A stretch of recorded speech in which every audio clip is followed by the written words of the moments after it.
É com muita alegria que nós recebemos todos vocês nessa noite, aqui neste nosso local de encontro. Nós nos reunimos aqui, não como uma casa de eventos, mas como uma residência, como uma casa de uma família que cede o seu espaço para que nós possamos cultuar a Deus todas as semanas. Então, recebemos vocês na nossa casa, na casa da Vânia e da sua família, com muita alegria. Hoje é um culto de ação de graças. Nós vamos louvar a Deus pela graça de podermos nos reunir como família de Deus, de podermos adorá-lo, de podermos reverenciá-lo. E também vamos lançar o livro que a nossa irmã Karine escreveu, fruto dos seus trabalhos e das suas pesquisas e do seu serviço no reino de Deus. Então, eu gostaria de convidar a todos para nós abrirmos a palavra de Deus, quem tem suas Bíblias, no Salmo número 100.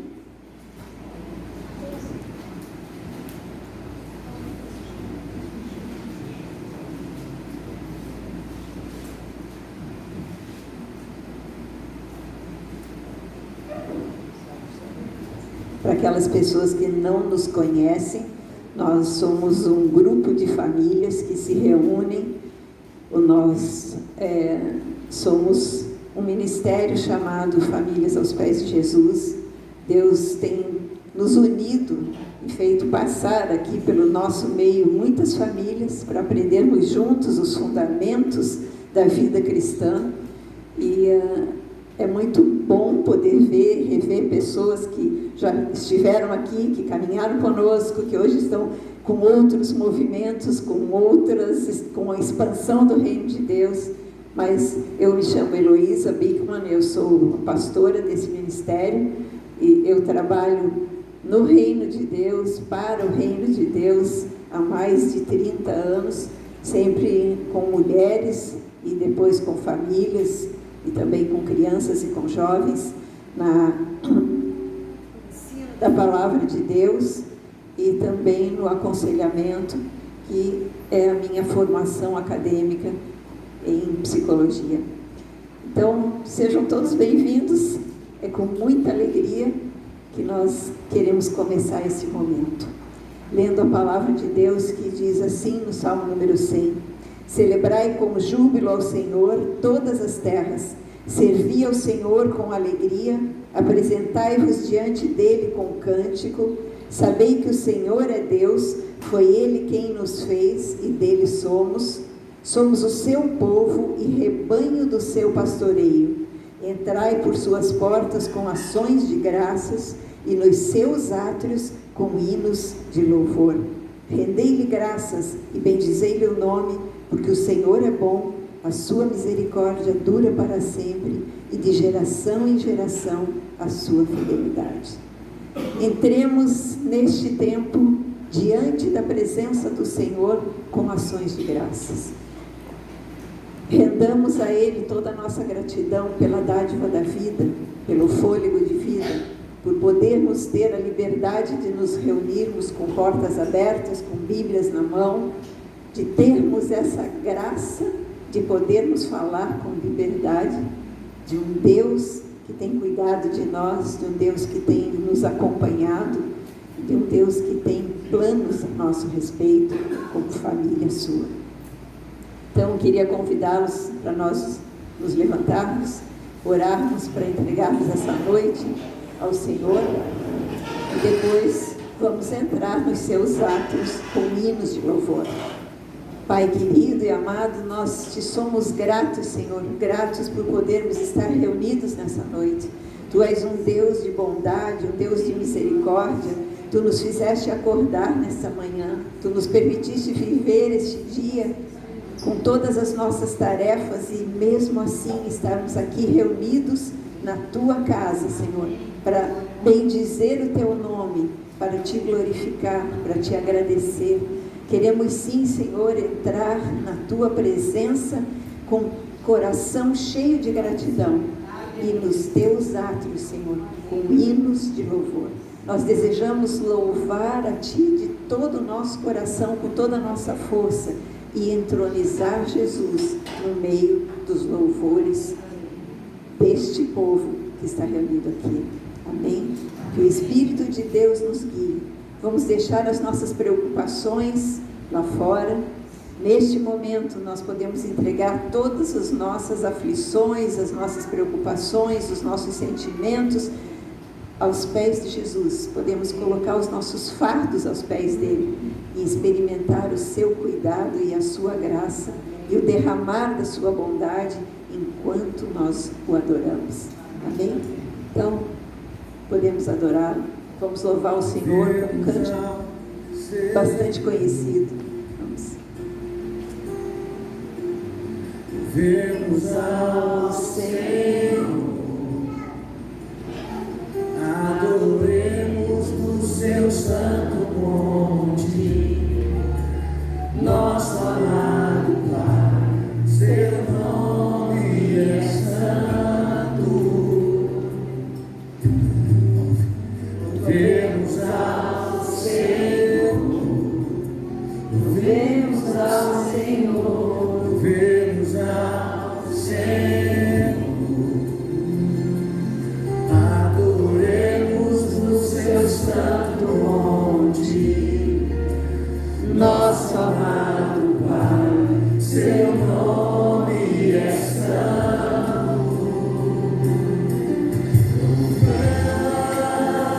Vamos ao Senhor, pois seu nome é santo, pois seu nome é santo.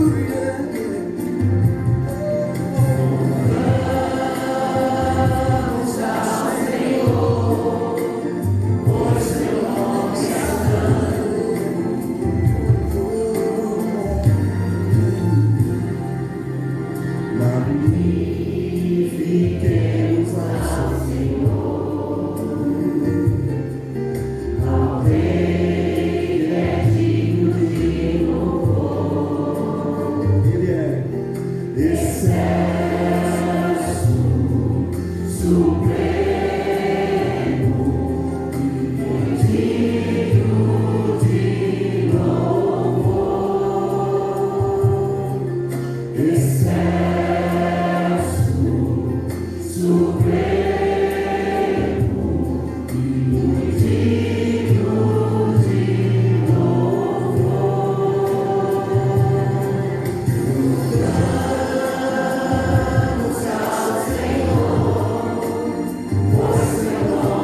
é santo, Senhor, e nós queremos te exaltar, Senhor, e te louvar.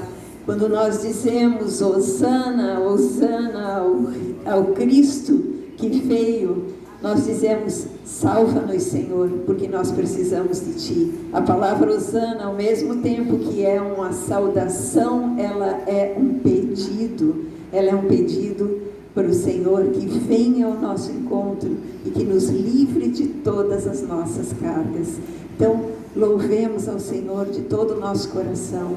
E neste momento, vamos, num segundo louvor, vamos declarar que este Deus que acabamos de entronizar através deste pedido de louvor de Hosana, Ele está aqui.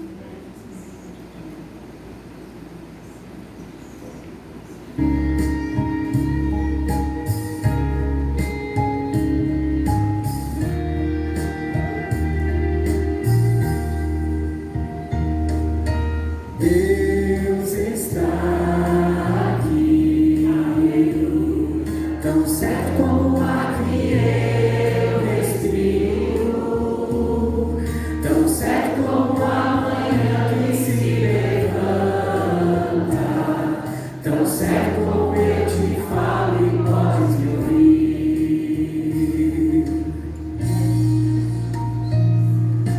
Deus está aqui, aleluia, tão certo como o ar que eu respiro, tão certo como a manhã que se levanta, tão certo como eu te falo e podes me ouvir.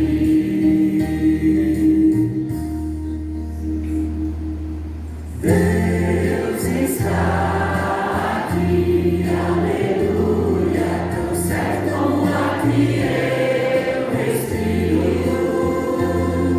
tão certo como a manhã que se levanta, tão certo como eu te falo e podes me ouvir.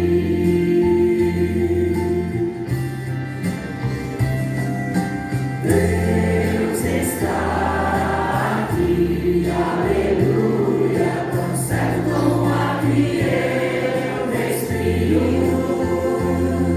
tão certo como a manhã que se levanta, tão certo como eu te falo e podes me ouvir, tão certo como eu te falo e podes me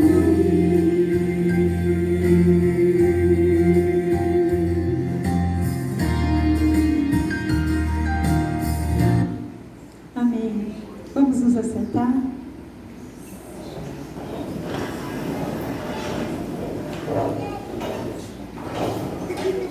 Amados irmãos, ao cantarmos esse último louvor, os nossos lábios fizeram uma afirmação: Deus está aqui, tão certo como o ar que eu respiro. E aí eu pergunto para vocês, como é que nós podemos ter certeza de que Deus está aqui da mesma forma que o ar que nós respiramos?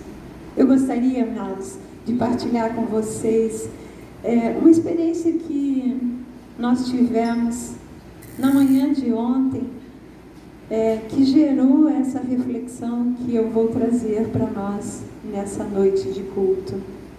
Durante o nosso devocional diário, Walter e eu temos esse hábito, todas as manhãs, nós lemos a palavra de Deus juntos, nós lemos um devocional juntos e oramos juntos, oramos abençoando as nossas famílias, os nossos filhos, noras, netos, também as pessoas que convivem conosco e demais familiares. E no dia de ontem, o texto bíblico que estava proposto na nossa leitura era o texto do Evangelho de Mateus, capítulo 28, os versículos de 16 a 20. É aquele texto bastante conhecido de todos nós, que fala da grande comissão, quando Jesus envia os seus discípulos para executar o trabalho de dar continuidade àquilo que eles haviam vivido com ele. E ao ler esse texto, um último versículo, o versículo 20, trouxe para mim uma palavra que me fez saltar aos olhos aquelas coisas que acontecem, que a gente está acostumado a ler, que a gente conhece, mas que de repente o Espírito nos traz uma revelação, nos traz um insight para que mexer com o nosso coração. Esse último versículo diz assim, Jesus faz uma afirmação: eis que estou convosco todos os dias até a consumação dos séculos. Depois nós vamos ler o texto todo e refletir sobre ele, mas eu queria começar dizendo para vocês que a palavra que me saltou aos olhos e ao coração foi: eu estou. Jesus não disse, eu estive com vocês durante 3 anos e meio, ele ali estava falando para os seus discípulos, né? Ele também não disse, eu estarei com vocês um dia que eu voltar. Ele disse, eu estou com vocês. Então, isso soou de uma forma, pode ser algo extremamente simples para todos nós, mas na hora que a gente deixa entrar no coração a verdade de que Jesus está aqui, de que Ele está conosco, de que Ele nunca nos deixa sozinhos, de que nós não estamos em nenhum momento, em nenhuma circunstância que passemos, nós não estamos sozinhos, porque Ele é aquele que está conosco. Vocês lembram da história do nascimento de Jesus? Lembram quando o anjo apareceu para José e disse, Maria, tua noiva, ela está grávida e ela vai conceber um filho, mas este filho que ela está gerando no seu ventre, ele vem do céu e ele será chamado de Emanuel, que significa Deus está conosco. Então vejam vocês, o que chamou a atenção no meu coração, que encheu meu coração de alegria no dia de ontem, foi isso.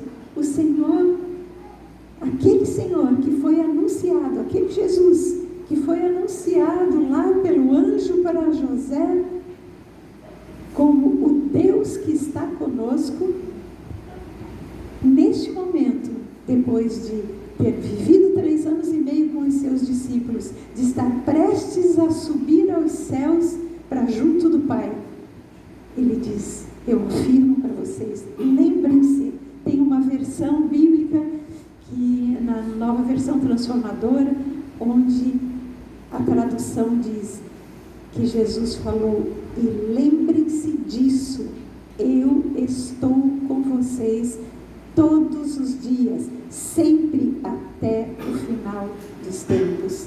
Então aqui nós vemos a palavra de Deus, como ela se cumpre, como ela é verdadeira, como a profecia dada para José em sonho, Jesus confirma antes da sua subida aos céus. E isso é maravilhoso, irmãos.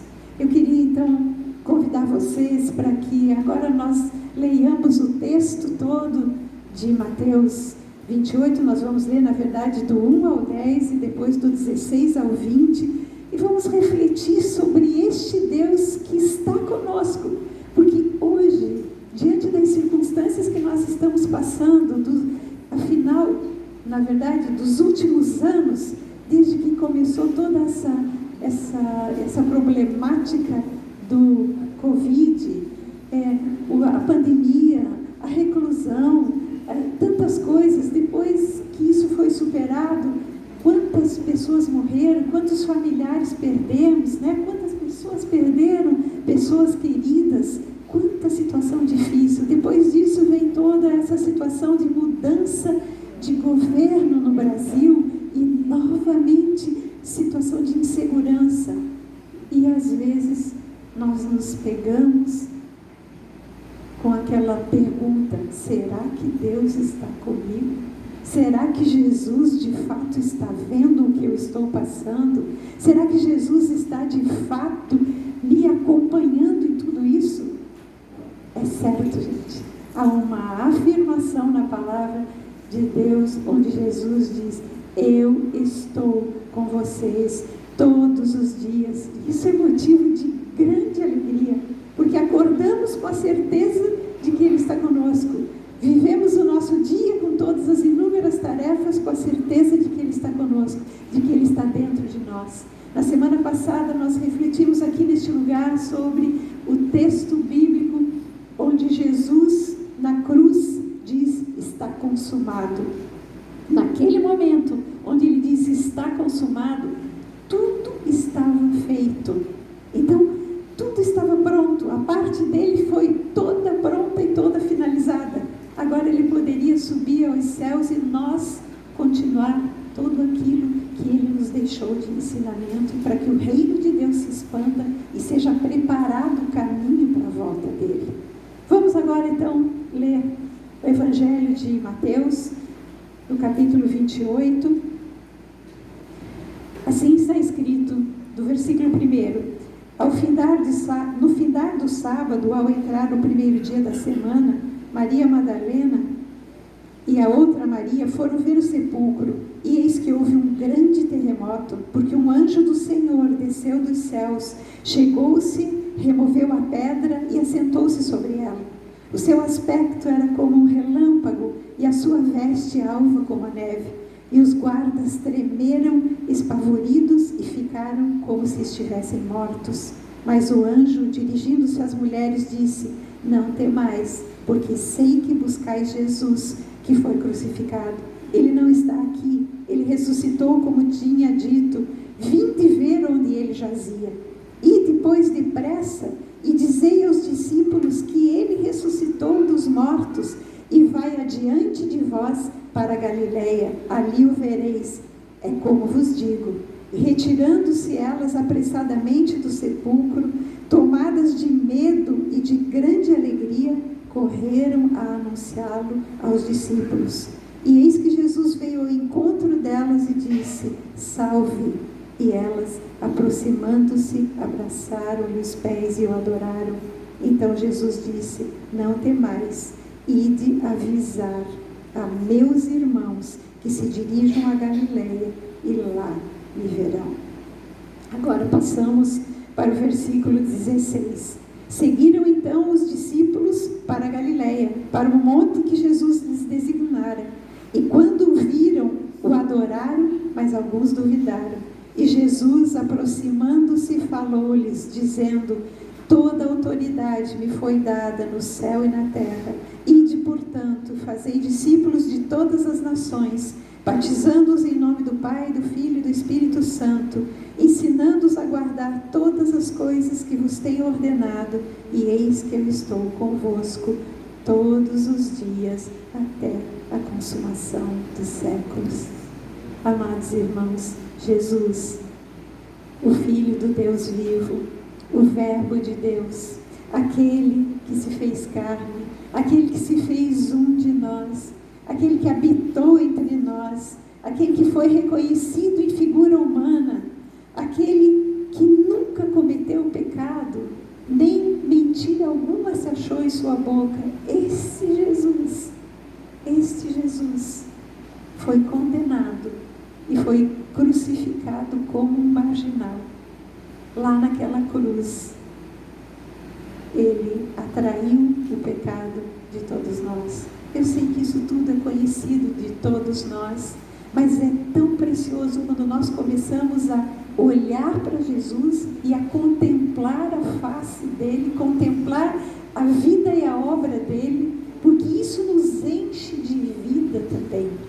Então esse Jesus que foi lá condenado, crucificado, sofreu naquela cruz, o que ele fez? Ele atraiu o pecado de todos nós lá na cruz. Desde aquelas pessoas que viveram naquela época, até nós e até os que ainda hão de nascer até o dia em que Jesus voltar, por todos esses, ele morreu com o propósito de carregar sobre si os nossos pecados e nos dar liberdade. Amados irmãos, naquela cruz, ele sofreu as piores dores. Ele sentiu dores físicas. Ele sentiu o abandono dos seus discípulos, porque poucos estavam ali naquele momento. Ele sentiu o escárnio do seu povo, daquele povo por quem ele veio. Ele sentiu até o afastamento do Pai. Nós sabemos que nos evangelhos estão escritas as últimas palavras de Jesus. E dentre estas palavras, existe uma que marca muito os nossos corações, porque Jesus diz: Pai, por que me abandonaste? Por que viraste o rosto de mim? Naquele momento, amados irmãos, como Jesus disse que quando ele fosse levantado na terra, lá naquela cruz, ele atrairia a todos nele, para fazer morrer todo ser humano juntamente com ele. Naquele momento, ele se tornou o homem com maior carga de pecado que a humanidade já pôde ver ou que já pôde existir. Por isso, naquele momento, o Pai afasta o rosto dele. Por quê? Porque Deus é santo e não pode ter comunhão com o pecador. Mas Jesus fez isso para que nós hoje possamos olhar para Jesus, cantar e dizer que Ele está aqui. Nós podemos hoje dizer: louvado Cristo que morreu por nós, nós te louvamos. Hoje nós podemos fazer isso porque Jesus morreu no nosso lugar, amados irmãos. Lá naquela cruz, Ele conquistou para nós a salvação. E às vezes algumas pessoas, eu não sei por vocês, se vocês já se questionaram, mas algumas pessoas já perguntaram para mim: mas que salvação é essa? Salvação de quê? De que nós somos salvos? Nós somos salvos da nossa vontade. Nós somos salvos de viver uma vida guiada pelos nossos pensamentos e pela nossa vontade, pelos nossos sentimentos.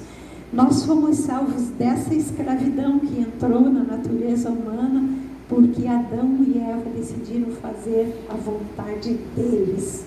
Naquele momento que Jesus morreu na cruz, Ele nos libertou desta herança que recebemos do primeiro homem, Adão, e da primeira mulher, Eva. Naquele momento, Jesus nos reconciliou com o Pai. Pensem nisso. Nós estávamos, todo ser humano havia sido, Adão e Eva foram mandados embora do paraíso, foram colocados anjos, querubins, para guardar a entrada do paraíso, para que eles não pudessem voltar e ser pecadores eternos, porque eles iriam se multiplicar e haveria então uma raça eternamente pecadora. Por isso Deus colocou anjos querubins na porta do jardim do Éden. Mas, amados irmãos, esta reconciliação, esse encontro com o Pai é possível hoje, porque Jesus morreu na cruz por nós. A cruz significa reconciliação com o Pai. A cruz significa resgate, ou seja, quando se pede resgate, quando alguém está aprisionado, não é verdade? Quando uma pessoa está prisioneira de alguém, para que seja entregue àquela pessoa, os sequestradores pedem um resgate.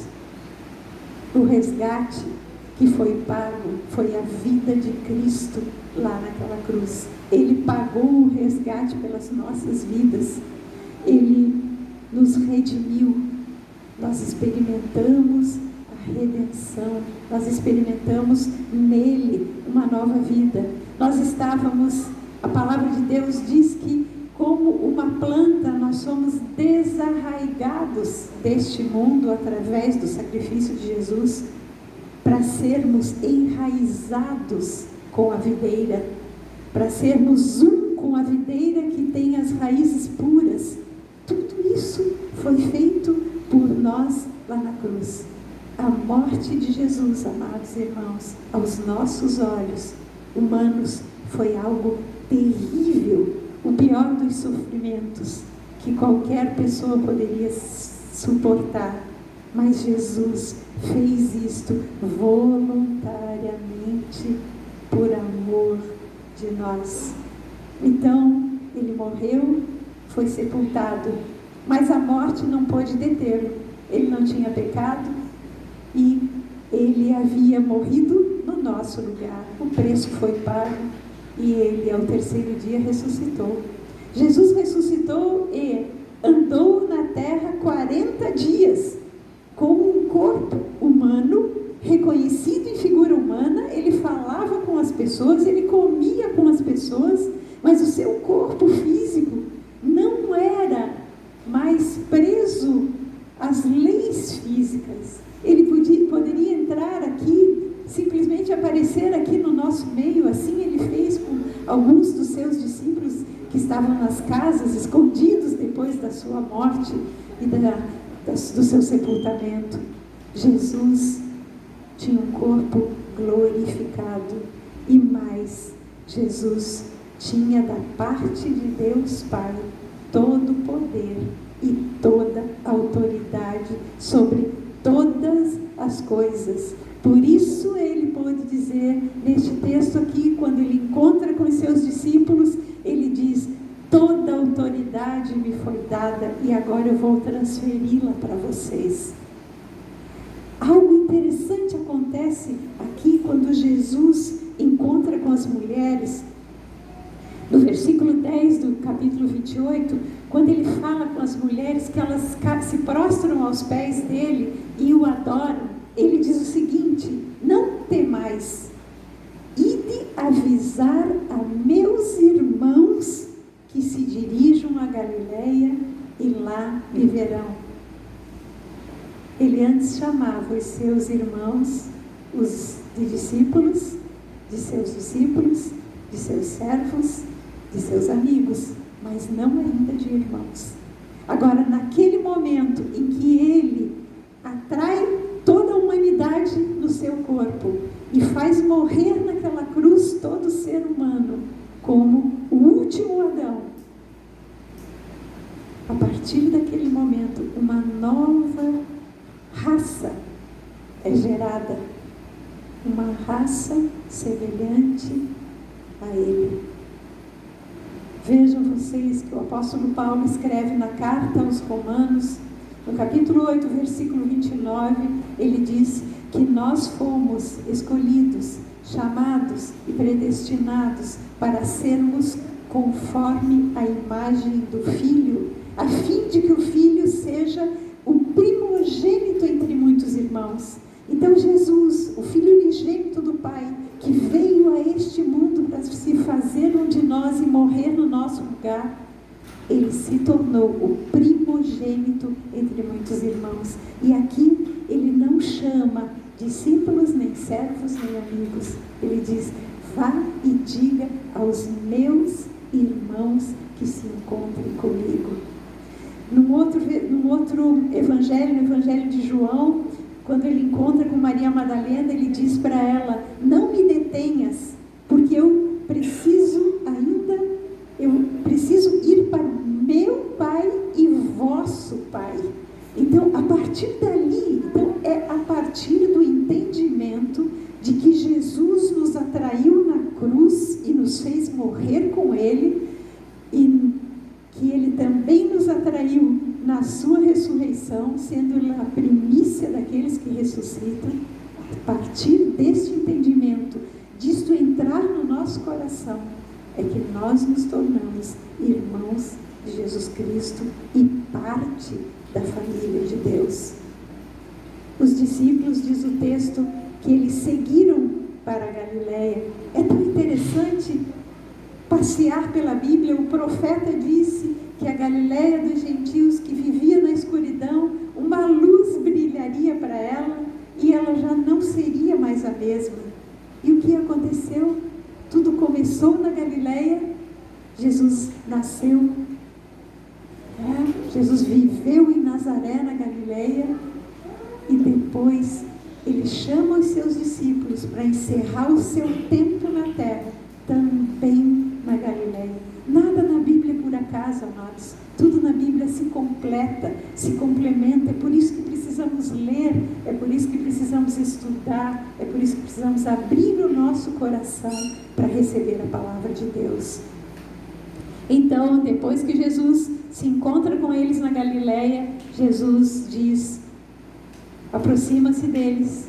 Então, ele diz para eles que toda a autoridade Deus havia dado a ele, porque ele havia vencido até a morte.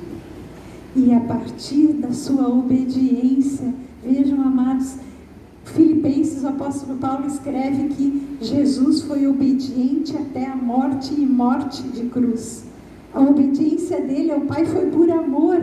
E é desta forma que nós precisamos entender a nossa obediência a Cristo, aos seus caminhos, a uma vida com Ele, a palavra dele, uma expressão de amor.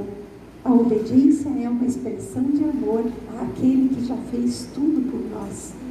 Então Jesus diz: toda autoridade me foi dada no céu e na terra, agora, portanto, eu envio vocês. Ele tinha autoridade para enviar aqueles discípulos que estavam ali com ele, para que fizessem o papel dele na terra. Gente, pensem vocês, 11 discípulos, que ali Judas já havia morrido, né? Não havia sido escolhido ainda um substituto para Judas. 11 discípulos, galileus. A Galileia era terra de gente simples, era terra de pessoas iletradas, que não tinham a condição de estudar, de aprender. Como ele poderia dizer para 11 discípulos iletrados: vão por todas as nações e façam discípulos? Então, a nossa tarefa não depende, amados, da nossa capacidade, da nossa eloquência, não depende dos nossos estudos. A nossa capacidade de levar o Evangelho, de levar a mensagem, a boa nova da salvação para as pessoas, depende do nosso coração, que se dispõe para este Deus, que é um Deus de vida. E aí Jesus, quando ele diz vão, ele diz: eu estou com vocês. Então, nós podemos ir, sim, podemos falar de Jesus para as pessoas, podemos orar com as pessoas, podemos impor as mãos sobre as pessoas, podemos levar-lhes o amor de Deus, sim, porque Jesus é Deus conosco. Quando Jesus, então, a partir desse momento, ele subiu aos céus e lá ele está, à direita do Pai, e vive a interceder por nós. Mas o trabalho hoje é nosso. Tudo começa com as nossas vidas. Eu nem gosto muito de usar a palavra trabalho para o reino, porque parece uma obrigação. A gente liga a palavra trabalho a algo pelo qual vamos receber uma paga, um salário, uma recompensa. E não é nada assim. No reino de Deus, a maior recompensa que nós podemos ter é poder servir. Isto é algo que não tem explicação. Como Deus, como Jesus, confia em nós, tão limitados, tão falhos, tão vulneráveis, como Ele confia um tesouro tão grande que é a vida dele. E hoje Ele está dentro de nós. Todos aqueles que recebem Jesus no seu coração têm Jesus dentro de si. Todos os que confessam a Jesus têm o Espírito do Filho dentro de si. E aí podem chamar a Deus Pai de Paizinho. Irmãos, nós estamos aqui reunidos porque Jesus nos trouxe a este lugar. Eu sei que cada um de nós aqui recebeu um convite, inclusive as pessoas que normalmente participam dos cultos aqui nas segundas-feiras, também essas receberam um convite para o lançamento do livro que a Karine, nossa irmã, escreveu. Mas se nós nos dispusemos a vir, foi porque Jesus nos constrangeu, porque Ele queria marcar um encontro conosco. Ele queria nos dizer do seu amor. Ele queria que nós percebêssemos quem Ele é e a grandiosidade do seu amor.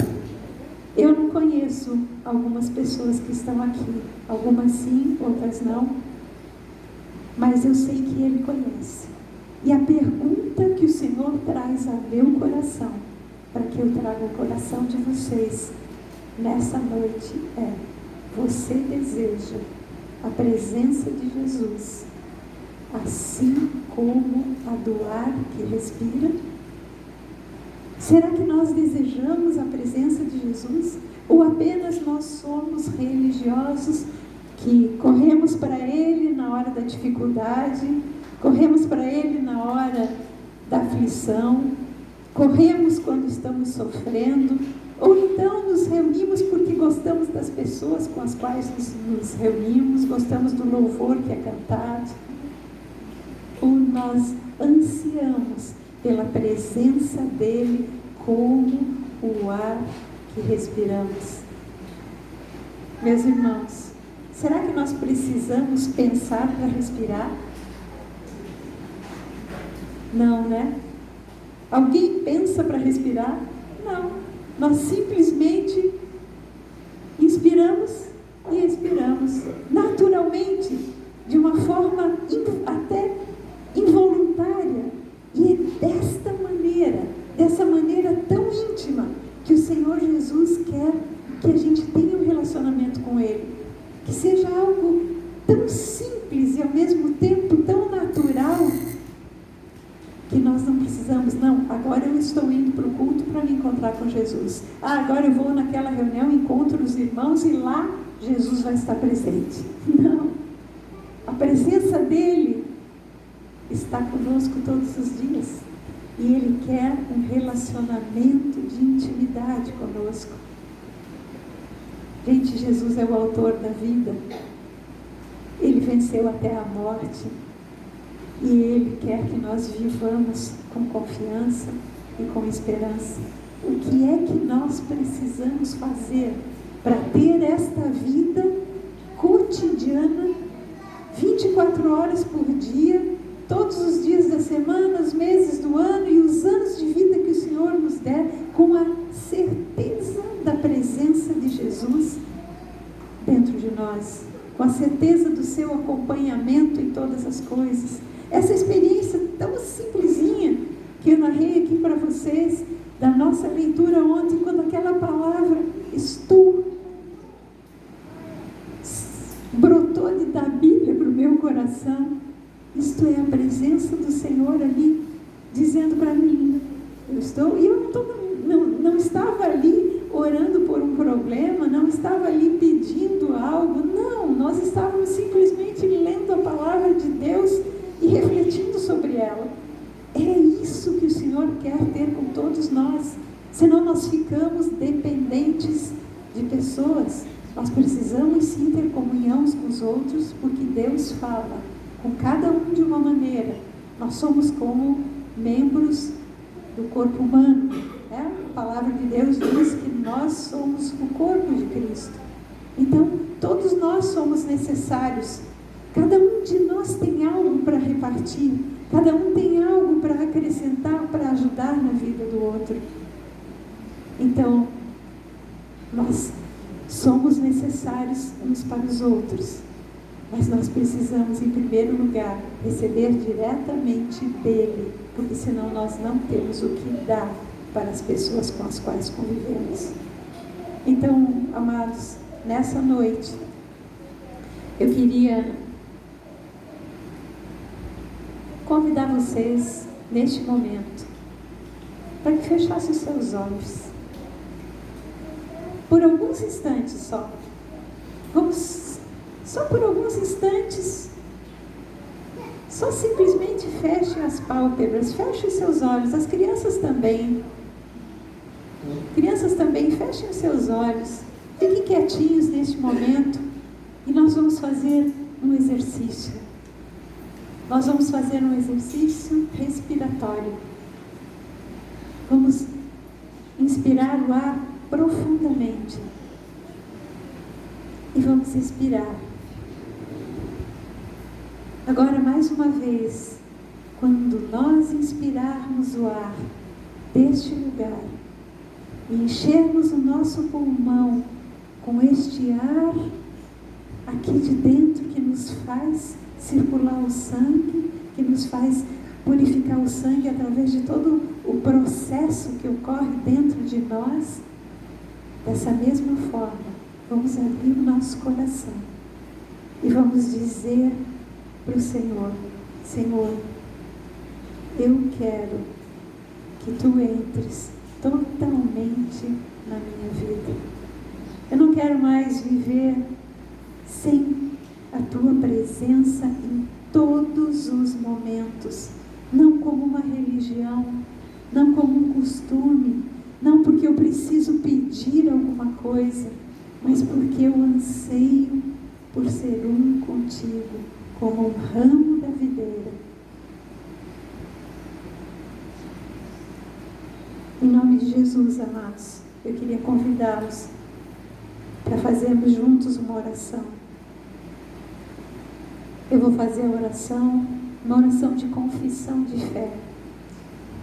E quem tiver liberdade, se sentir com liberdade de fazer essa confissão de fé, pode fazer no seu lugar aí, balbuciar, mas fale, porque o Senhor, Ele não é surdo, Ele escuta a nossa voz, mesmo que ela seja bem baixinha, mas Ele quer ouvir a nossa confissão daquilo que cremos.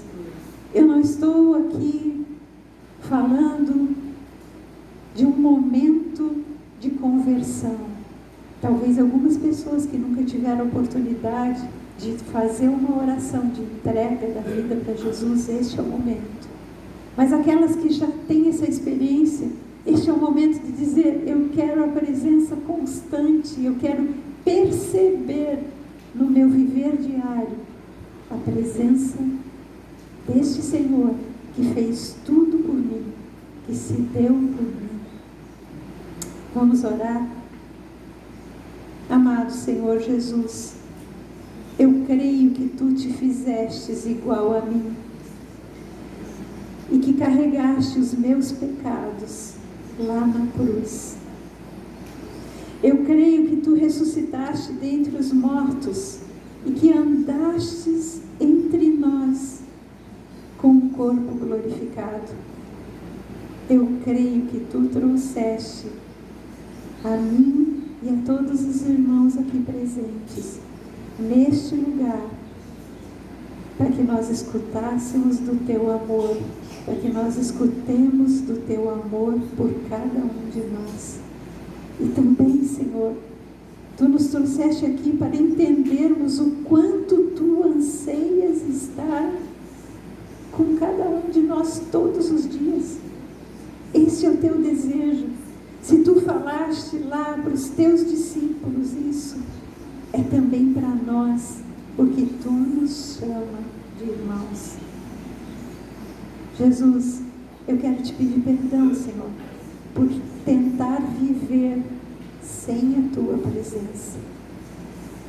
E eu declaro, neste dia, diante dos céus, diante do inferno, aqui na terra, no meio em que estamos, eu declaro: eu quero viver contigo para sempre. Amém? Amados, no Evangelho de Lucas, no capítulo 15, versículo 10, está escrito que quando existe um coração que se arrepende de ter vivido longe do Senhor Jesus e confessa isso e pede a Sua presença, a festa do céu.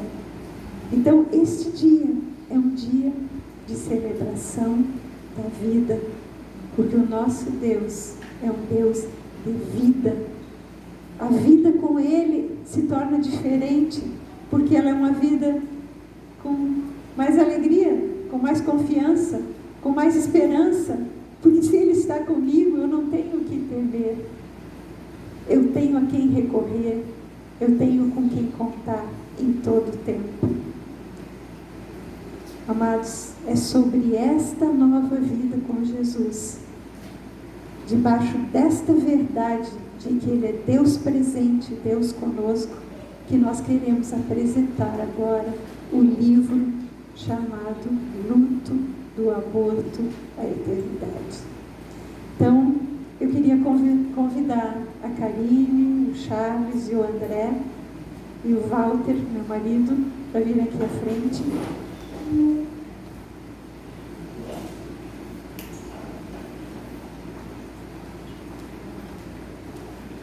Fica aqui pertinho do teu pai e da tua mãe.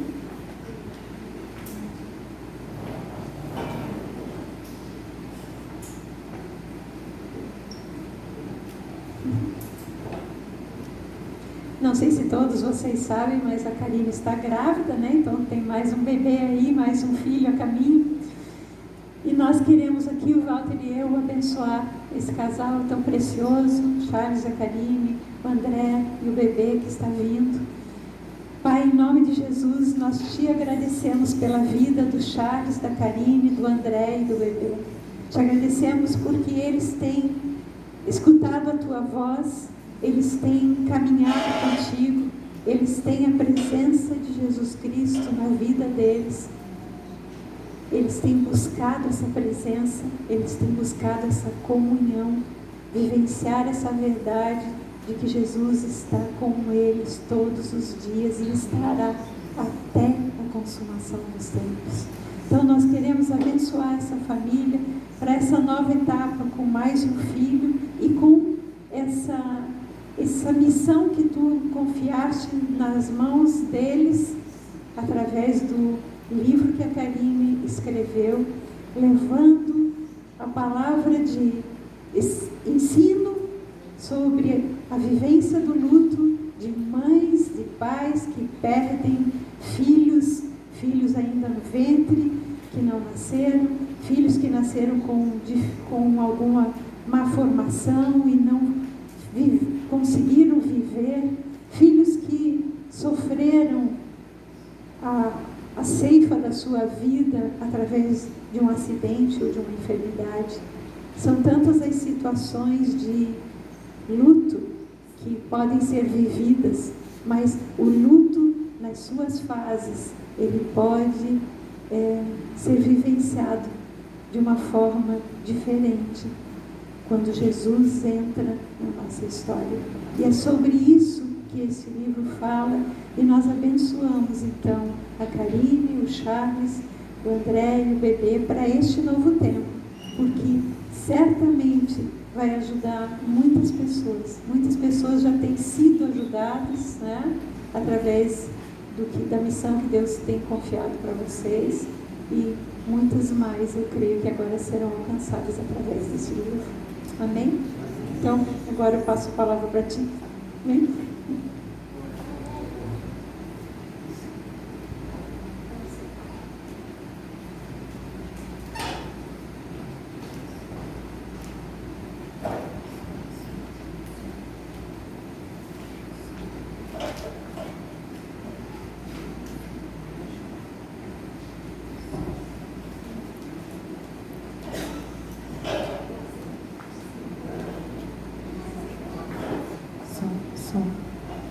Estão me ouvindo?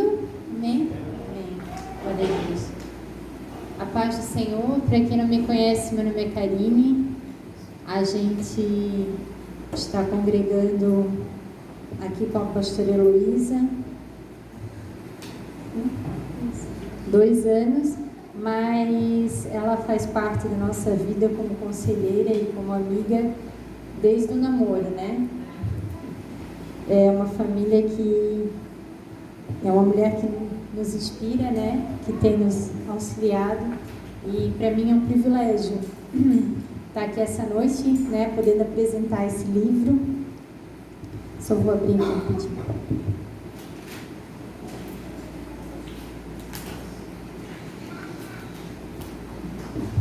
Então, eu vou contar rapidamente como é que chegamos até o dia de hoje. Como eu fui criada praticamente num berço cristão, né? Fui criada num berço cristão. E quando eu tinha 17 anos, eu tive o meu encontro com o Espírito Santo, meu encontro pessoal, sozinha no meu quarto durante uma noite. E depois disso, desse meu encontro com o Espírito Santo, a gente começa a caminhada com Jesus, a gente começa a pensar, né? O que eu vou fazer, né? Assim, será que vou ser missionária? Acho que todo jovem, quando se converte, pensa que vai ser missionário, né? Será que vou ser missionário? Né? O que será que Deus tem pra gente, né? Porque quando a gente começa a viver uma vida com Jesus, como a pastora falou, não é uma religião, é um relacionamento. E a gente entende que a gente não está aqui nessa terra só para comer, para ter filho, para construir as coisas, né? A gente está aqui nessa terra com uma missão. Cada um aqui, Deus escolheu para uma missão específica. E se você não sabe qual é a sua missão, eu te encorajo a buscar o Senhor. Porque Ele diz, buscar-me-eis e me achareis quando me buscar de todo o coração. E é tão incrível que hoje, olhando para trás, passa um filme assim na nossa mente, quando eu fui escrever o que eu ia falar, e a gente vê que tudo que a gente vivencia, a nossa infância, as situações do dia a dia, tudo de alguma forma cooperou para o bem. É como se tudo de alguma forma tivesse sido usado para tratar a gente, para vivenciar a missão que Deus tem para as nossas vidas, e comigo foi assim. Então, em 2006, eu tive o meu encontro com o Espírito Santo, e logo depois do meu encontro com o Espírito Santo, eu tive um sonho. Eu sonhei que eu estava num culto, e eu não sei como, mas eu sabia que uma mulher ia se suicidar no banheiro da igreja. E eu desci, primeira sensação que eu tive foi de chamar alguém para ir lá falar com essa mulher. Um pastor, alguém assim, né? Só que quando eu fui chamar, eles estavam numa reunião e ninguém podia ir.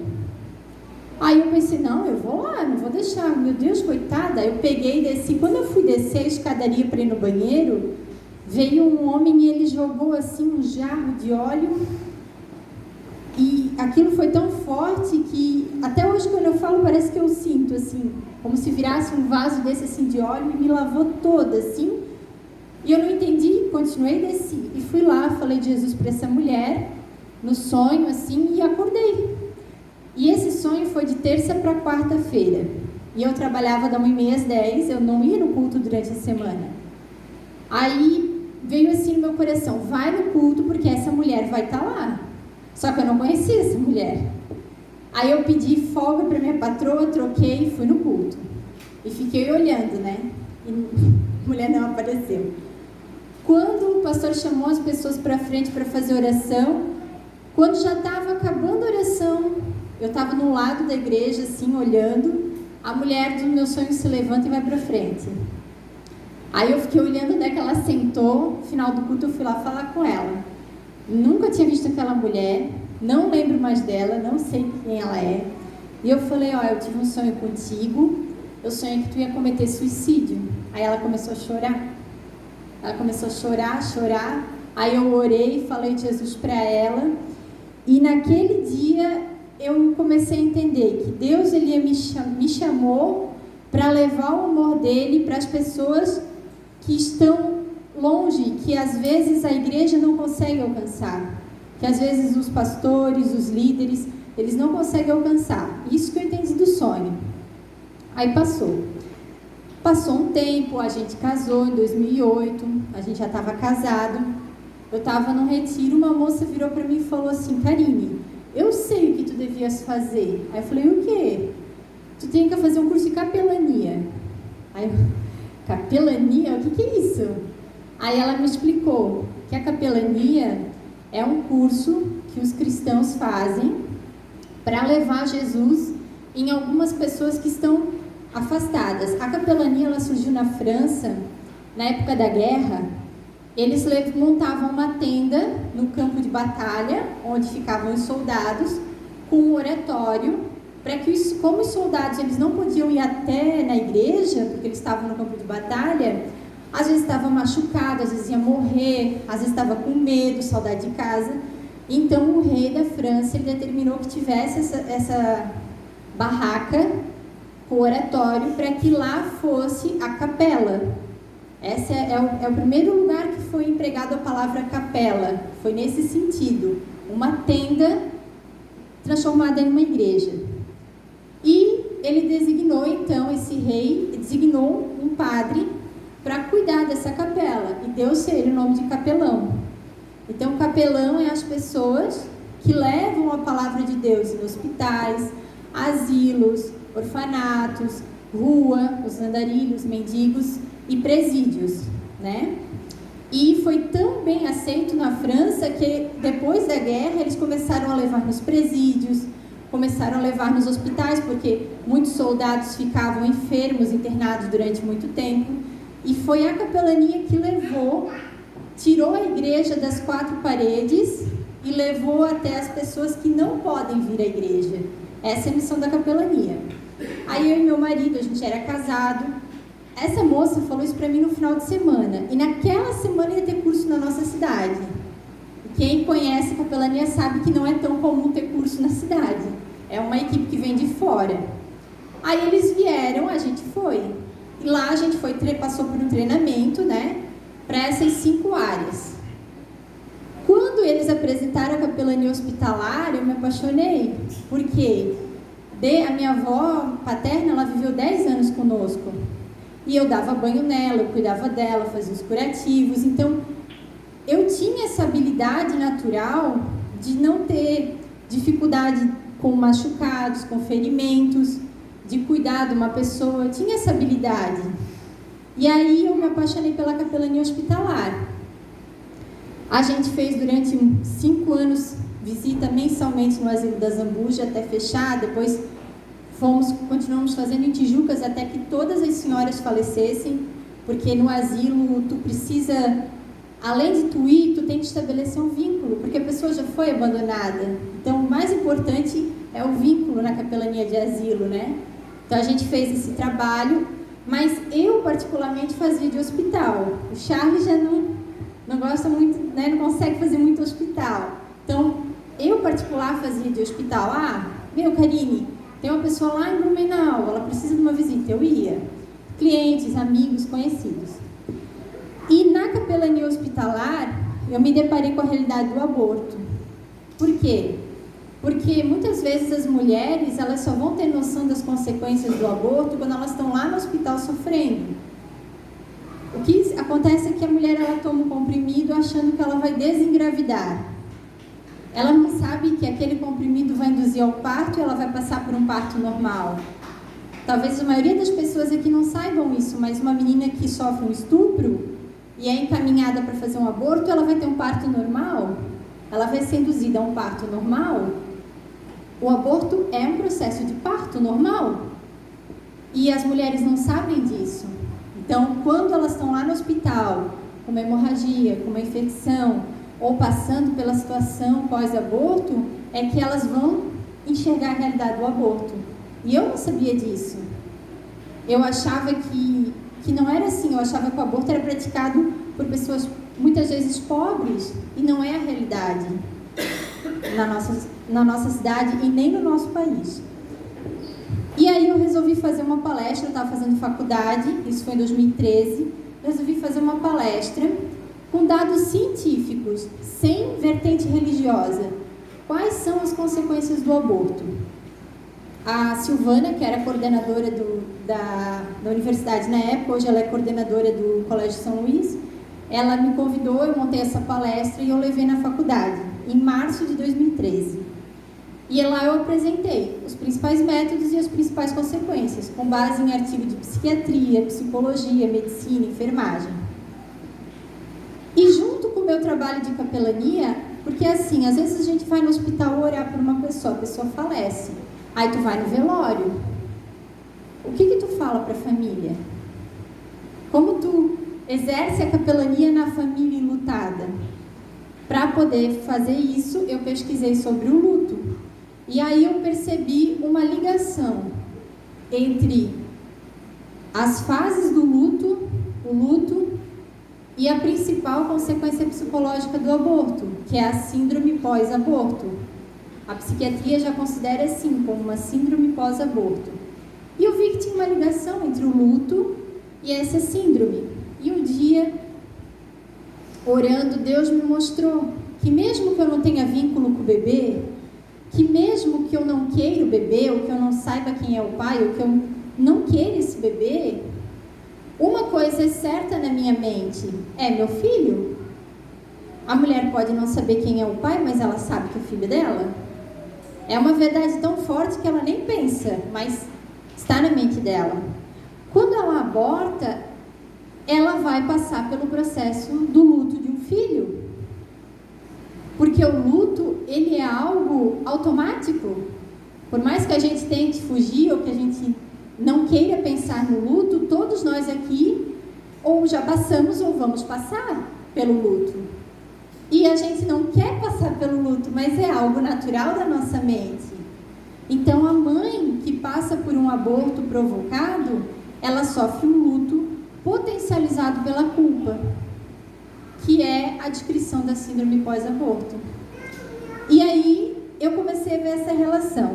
Veio a pandemia, fecharam-se as escolas, porque eu comecei a levar essa palestra nas escolas. Aí eu sempre pensei assim, algo que eu quero falar para vocês hoje, que se você tem uma missão, se você sente que Deus te chamou para alguma coisa, assuma essa responsabilidade. Às vezes, você não vai ter o apoio que você deseja, às vezes as portas vão se fechar, mas entenda que Deus te chamou para isso. E que se não está dando certo de um jeito, você precisa fazer. E se não for daquele jeito que você pensou, você vai orar e Deus vai abrir outra forma. Mas não deixe de fazer. E aí, eu criei a página no Face, comecei a receber muito pedido de menina de Angola, pedido assim de ajuda. E naquela mesma semana que eu recebi 6 pedidos de ajuda de Angola, eu vi que a pastora Helena Tanuri de Minas Gerais tinha ido ministrar a palavra em Angola. Aí eu pensei assim, vou falar com ela, vai que ela conhece alguma igreja que possa amparar essas meninas, né? E quando eu mandei mensagem para ela me respondeu, me passou o contato de uma igreja lá, mas ela me falou, Karine, você tem que botar suas palestras no YouTube. Eu nunca tinha pensado no YouTube, nunca. Aí eu falei, é verdade, né? E eu botei. E o vídeo do Citotec, que é a medicação para aborto, viralizou. Acho que tem 40 mil visualizações. E aí as moças começaram eu excluí os comentários, porque pessoas que vendem medicação abortiva começavam a fazer anúncios nos comentários. E só coloquei assim, se você precisa de ajuda, me chame no WhatsApp. E desde lá eu recebo 2 a 3 pedidos por semana de ajuda. E quando eu comecei a receber esses pedidos de ajuda, eu comecei a falar sobre o luto das que já tinham abortado e as consequências para as que não tinham abortado. Abrir a visão delas, porque é muito fácil a gente julgar, a gente criticar quem faz. Não é a vontade de Deus, não é, mas a maioria faz porque não tem um apoio. Porque está no desespero e só vê aquela saída. E quando a gente mostra que não é tão simples, que há consequências, mas que ela pode dar para adoção, que ela pode procurar um apoio, que ela pode procurar uma ajuda, que existem outros caminhos mais seguros para ela e para o bebê, que o que é um problema para ela pode ser a solução de uma família que está 10 anos na fila de espera e que se ela fizer um aborto com Citotec, ela vai passar por um parto normal, que se ela levar os 9 meses, ela também vai passar por o mesmo parto normal, mas dentro de um hospital, de forma segura, e o que é um problema para ela vai ser a alegria de uma família. Quando a gente mostra isso, muda a visão delas. Só de ter alguém que elas ouvem, de alguém que elas possam conversar, muitas entram no grupo do Maná, do Devocional, estão até hoje recebendo o Maná todos os dias. E aí algumas eu envio bíblias, porque a gente faz parte dos Gideões que entregam aquelas bíbliazinhas nos hospitais. Eu vou no correio, mando bíblias para elas. E aí eu comecei a ver tudo isso. E a Thelma me chamou, da editora Cores e Valores, ela me chamou para fazer um livro sobre o aborto. E quando eu fui orar, Deus, ele me mostrou que eu não deveria fazer um livro sobre aborto, mas eu deveria fazer um livro sobre o luto, porque não se tem material sobre o luto. a gente não sabe, a gente não conhece. Às vezes até dentro das igrejas as pessoas sofrem preconceito por estar de luto. Nossa, você tem Jesus faz 2 anos já, segue a tua vida. Mas é algo inconsciente, é algo que a gente não quer passar. Mas como passa por isso? Então eu vi a necessidade. Então o livro, até o 3º capítulo, ele serve para qualquer luto. Ele inicia mostrando o porquê do luto, as 5 fases do luto, o tempo e como buscar ajuda. Depois a gente entra no luto na maternidade. Explica por que é tão difícil o luto da maternidade, por que ele é mais complexo, é um dos lutos mais complexos. E ali eu falo sobre o aborto. Ali eu consegui colocar toda a palestra nessa parte do aborto. Tudo que eu falo na palestra está nessa parte do aborto. Depois, então, a gente conta 5 histórias de 5 mulheres que fazem parte da minha vida e que têm histórias incríveis. Cada uma passou pelo luto da maternidade. A primeira, ela passou por aquela situação de engravidar, perder. Então, nessa primeira história, que é real, eu sempre admirei muito essa mulher, porque ela sempre lutou pelo casamento dela. Mesmo o marido dela tendo alguns problemas, sendo um ex-dependente químico, ela nunca pensou no divórcio. Ela decidiu honrar o voto primeiro que ela fez com o Senhor. E mesmo com todas as dificuldades do aborto, essa primeira história mostra que nós precisamos confiar no Senhor, porque as nossas vidas estão nas mãos dele. Então, nessa primeira história, cada história ela aborda alguns pontos que o leitor vai se identificar. O leitor, ele não vai, talvez, passar tudo que uma história passou, mas um pouquinho de cada, né? Depois, a segunda história é uma história de uma moça jovem que, na sua primeira gestação, né? Então, na primeira, eu vejo a diferença da primeira para a segunda. A gente deseja tanto, a gente, né? Conta os dias, as semanas, né? E aí, 3, 4 dias antes do prazo final, não sentiu mexer. Foi para o hospital e o bebê nasceu morto. E aí, como passar por isso? E o pai, que ele perde o filho, faz o velório, tem que cuidar de tudo lá fora, né? Tem que dar força para a mãe. Nessa história é lindo porque mostra isso, o papel do homem. Mostra a questão da fuga, porque ela quis ir para outro país, não quis nem mais voltar para casa onde moravam. São situações que a gente sabe que acontece, mas mostra nessa história que nós temos que entregar os nossos planos ao Senhor, porque Ele tem cuidado de nós. Mesmo quando a gente não entende, Ele tem cuidado de nós. A terceira história, ela mostra a perda de um filho num acidente, onde o pai num acidente tira a vida do filho. Como fica o relacionamento do casal diante dessa situação? Como fica o relacionamento com os filhos que presenciaram, com os filhos que nascem depois? Aborda tudo isso. E nessa história a gente vê que Deus, Ele nos cura, e a cura ela não é no momento, mas ela é um processo. Mesmo que o luto seja um processo dolorido, nesses processos Deus vai curando a gente. E a última história, então, é de uma criança que nasce com microcefalia. Ela teria a minha idade, os médicos nem sabiam que era isso. Começa a ter as crises convulsivas, até que procura tratamento, até que acha. Tem a questão de deixar o filho no hospital e ir embora sem o filho. Tudo isso contado nessa última história. E o lindo da última história é que eu coloquei por ordem de nascimento. E quando eu fui sentar com essa mulher e ver a história dela, o que me tocou é que ela disse assim: eu ficava preocupada porque a minha filha, eu cuidava dela, e quando ela morresse, quem ia cuidar dela? Mas um dia no hospital, uma mulher, uma amiga, levou Jesus e falou para ela que na eternidade a filha dela não ia mais ter microcefalia, que na eternidade a filha dela ia ser perfeita. Então essa esperança da eternidade trouxe a essa mãe a entrega do seu filho para a filha dela descansar, porque quando nós cremos na palavra de Deus, o luto não é o fim, a morte não é o fim, é um até logo. E a gente sabe que eles estão com o Senhor e estão melhor, estão sem dor, sem choro. Então essas são as 5 histórias. E Deus foi tão precioso que é como se Deus ditasse, a gente montasse e escrevesse o livro. No final, eu falo sobre a eternidade. As dúvidas que as pessoas têm sobre a eternidade. Eu vou reconhecer meu pai, eu vou reconhecer minha mãe, mas o meu bebê morreu no ventre, ele não foi batizado, ele está no céu. Eu cometi um aborto, meu filho vai ter raiva de mim que eu matei ele? Eu recebo essas perguntas, são dúvidas que as pessoas têm. E a Bíblia tem essas respostas. Então, todo livro, ele tem os versículos bíblicos citados, então a pessoa não vai precisar usar o livro e a Bíblia. Os textos bíblicos estão no livro. E aí, a gente fecha, então, com essa questão da eternidade.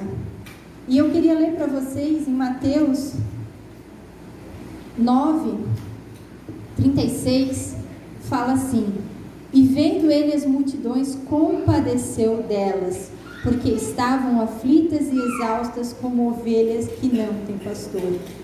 Quando a gente passa por um luto, qualquer luto, da mãe, de um pai, de um irmão, de um amigo, agora na pandemia tantas pessoas partiram, e que nós não temos Jesus como nosso pastor, e não sabemos que a obra foi terminada na cruz, mas não parou na cruz, que Jesus vai voltar e que Ele nos dá a vida eterna. Pensar em Jesus até na cruz é como ver o filme na metade quando o vilão vence. No meio dos filmes o vilão sempre não vence. Aí tu pensa, meu, o super-herói vai perder. Mas o super-herói, ele vai e vira o jogo e no final ele vence. A história de Jesus é assim. A cruz não foi o final. Foi consumada a obra na cruz, mas o final é quando ele voltar e nós passaremos uma eternidade ao lado dele. E aqui fala que ele se compadeceu. Então, se você está passando por um luto, se você passou por um luto, Jesus se compadece de você. Jesus está com você, como foi ministrado. Mas por que as multidões estavam aflitas e exaustas? Porque estavam como ovelhas sem pastor. O meu desejo é que esse livro, ela chegue até as pessoas que estão como ovelhas sem pastor. Que você seja um arauto que vem anunciar que o Rei Jesus se compadece dela. Porque ele também perdeu um filho. E ele sabe a dor que a pessoa está sentindo. Então, Jesus se dirigiu aos seus discípulos e disse: a seara, na verdade, é grande, mas poucos são os ceifeiros. Rogai, pois, para que o Senhor da seara que mande trabalhadores para a sua seara. Eu e você somos trabalhadores do Senhor e nós temos uma missão de ir até essas pessoas que estão como ovelhas sem pastor. Você não precisa ser um missionário no seu trabalho, na sua família, o seu vizinho. Leve a palavra do Senhor.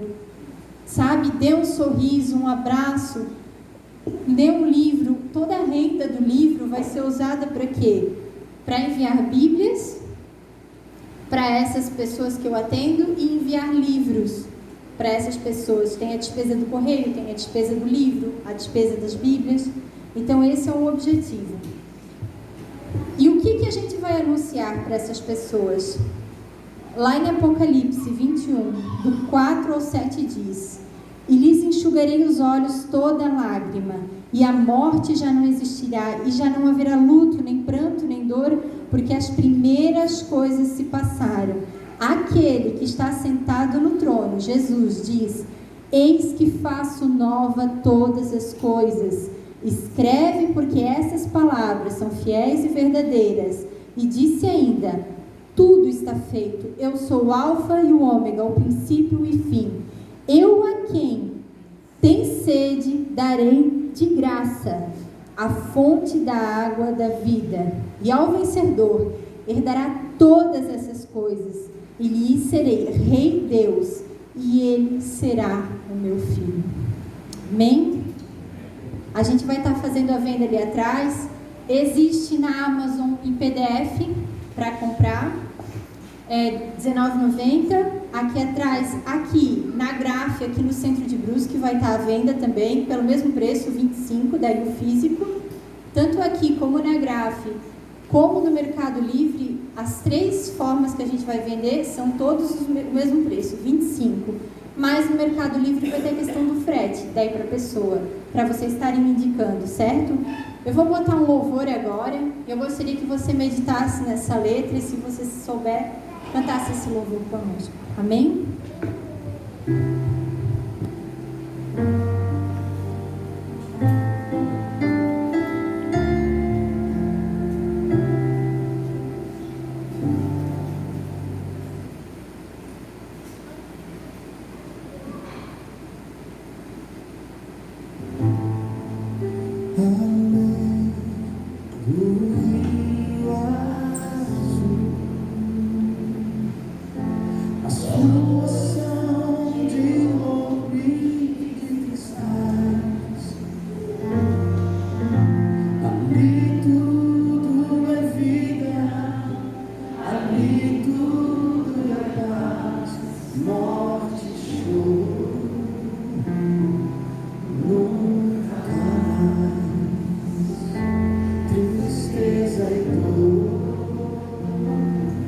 Nunca mais.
Queridos, para encerrar esse tempo aqui, nós ainda gostaríamos de agradecer a todas as pessoas que colaboraram para que este livro se tornasse uma realidade.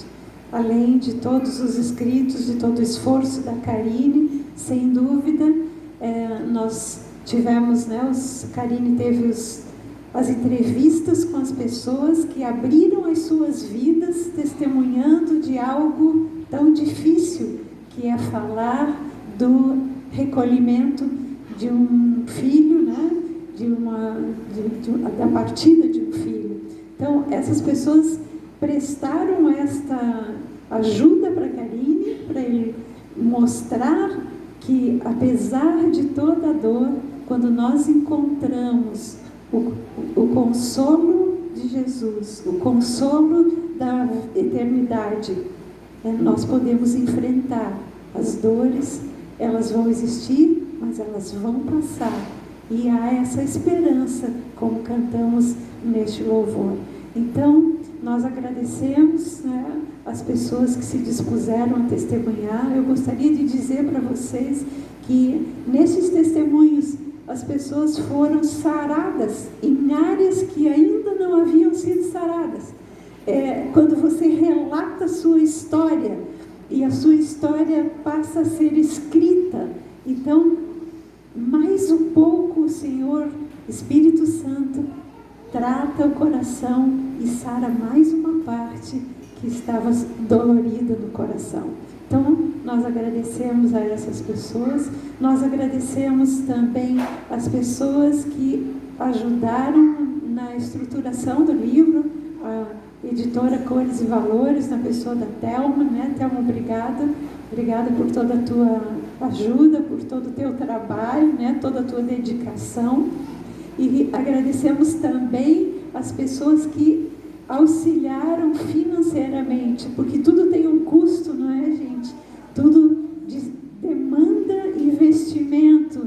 E também a igreja se mobilizou, não só a família da Karine, mas também pessoas do nosso círculo de irmãos e de comunhão também prestaram a sua ajuda. E nós queremos agradecer, porque isso é corpo de Cristo. Quando cada um faz a sua parte, quando cada um ajuda naquilo que é possível. Agora, eu digo para vocês que todos nós temos a participação de daqui para frente levar a mensagem do livro, usar este livro. As pessoas aqui que trabalham com aconselhamento, eu sei que tem pessoas que fazem esse trabalho na sua vida, como cristãos. Então, o livro é uma ferramenta para o aconselhamento. Então, é isso. Então, agradecemos a todos. Só queria agradecer também a Taína, que está vendo a gente, que é uma amiga nossa do coração, irmã em Cristo, que ela fez... Estão me ouvindo, né? Que ela fez o desenho da capa, e o Gilberto, tá lá atrás, e que fez a parte da coloração da capa, que ficou incrível. Muito obrigado. Que fosse um instrumento do Senhor, nós que estamos envolvidas sabemos, porque é um tema muito complexo para a gente botar numa capa de um livro. Realmente ela chamou muita atenção, e era essa a nossa oração, porque ela é a primeira coisa que as pessoas vão olharem, é a capa, e a gente viu, quem sabe como foi, a gente sabe que foi o Senhor guiando tudo para chegar nesse resultado. Amém. A gente vai estar lá atrás fazendo a venda. Fiquem à vontade para a gente estar se confraternizando, para a gente estar em comunhão, tá bom? Deus abençoe.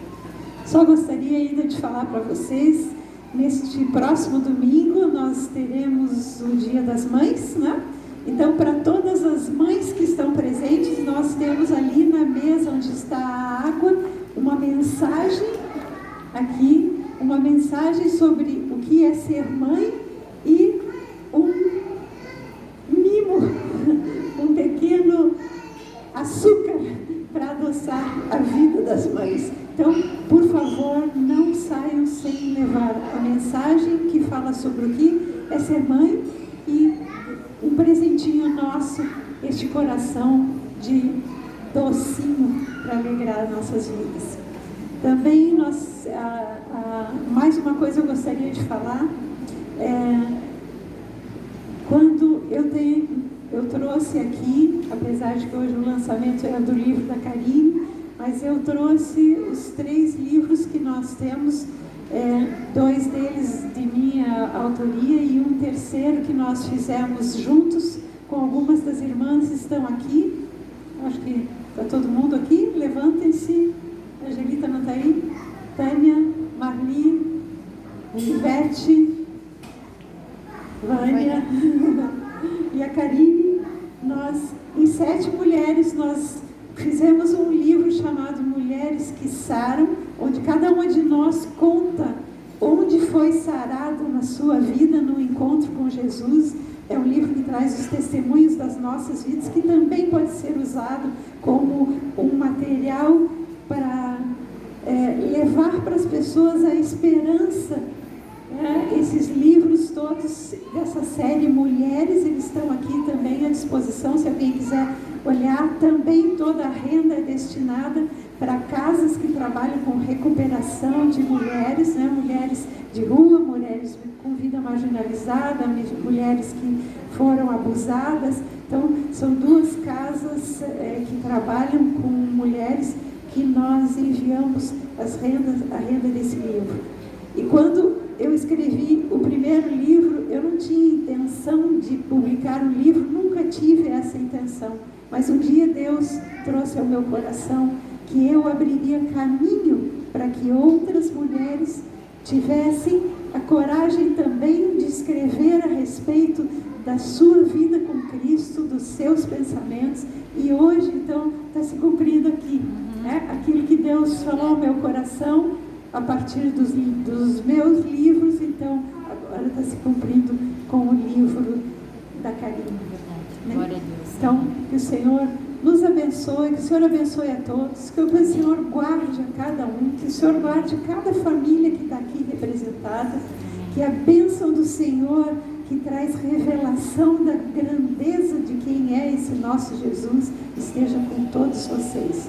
Agradecemos a presença de todos e, quando quiserem nos visitar, todas as segundas-feiras, às 19h30, nós estamos reunidos aqui neste lugar, para glorificar a Deus.